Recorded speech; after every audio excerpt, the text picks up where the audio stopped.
Interrogation. Today our daily briefing surrounds the theme of understanding how interrogation plays a major role in a sexual assault investigation and when performing forensic interviews. The Merriam-Webster Dictionary defines interrogate as to ask someone questions in a thorough and often forceful way. The full definition of interrogate states to question formally and systematically, to give or send out a signal to as a transponder for triggering an appropriate response. The investigative insight today is interrogation, and I state, it is highly likely that a new investigative paradigm may cause professionals to criticize the value of such a new process. Most educated and trained sexual assault professionals may find the need to test the paradigm until they become satisfied it has value.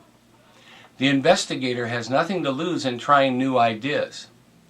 When the Reed interrogation technique was developed, many people did and still do believe it is a coercive paradigm. Fortunately, for the most part, it has proven to be a very valuable tool to law enforcement investigators as well as private investigators. When the Reed technique first came out, the academia world went after the men in Chicago, i.e., those who advocated for the Reed technique and made it famous. Many interrogation academia experts such as Richard Leo and Dr. Richard Oshby had a field day in identifying how the Reed technique was knowingly coercive and tricky at best. Thousands of law enforcement officers were motivated to take the Reed courses, which they are doing as of today.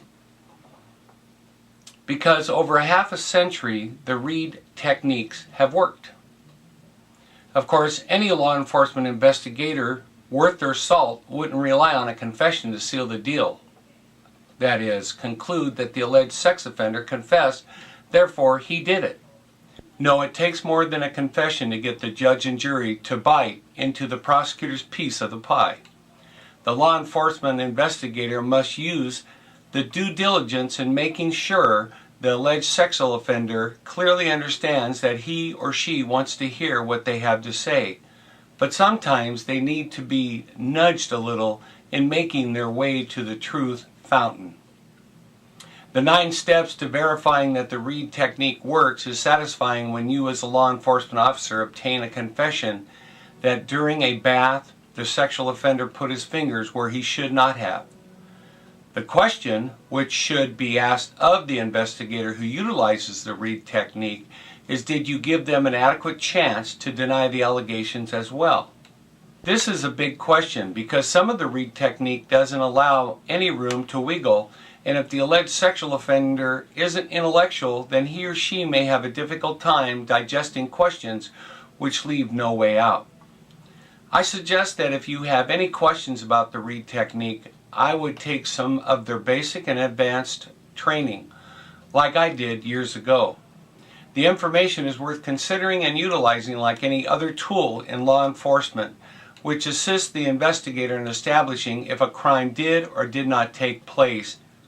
In the meantime, take a chance and begin the journey with us at the ODC Webinar Lab, where creativity, innovation, new paradigms are constructed on a daily basis, and where you will say, I knew that, but I didn't know how to connect the dots.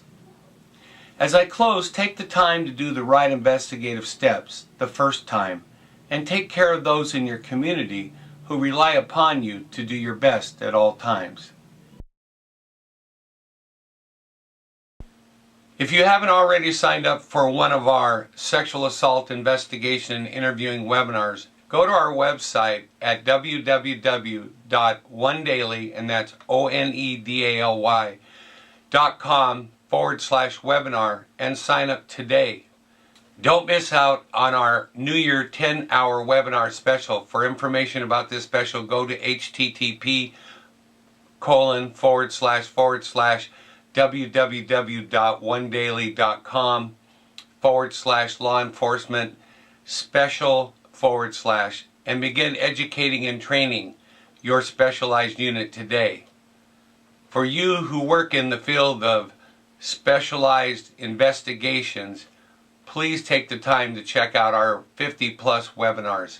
Have a great day, and we'll talk to you tomorrow.